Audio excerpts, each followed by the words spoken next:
انطباعي عن الكورس مع حنان، اولا شخصيه خطيره مريحه نفسيا جدا.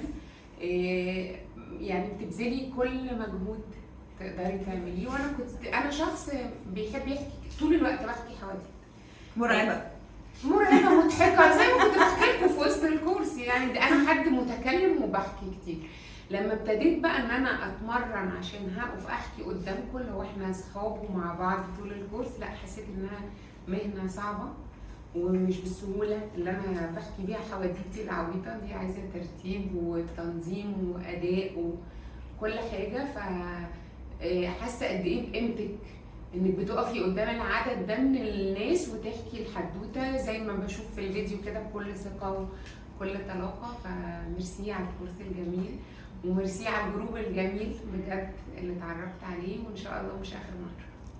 عايزه اقول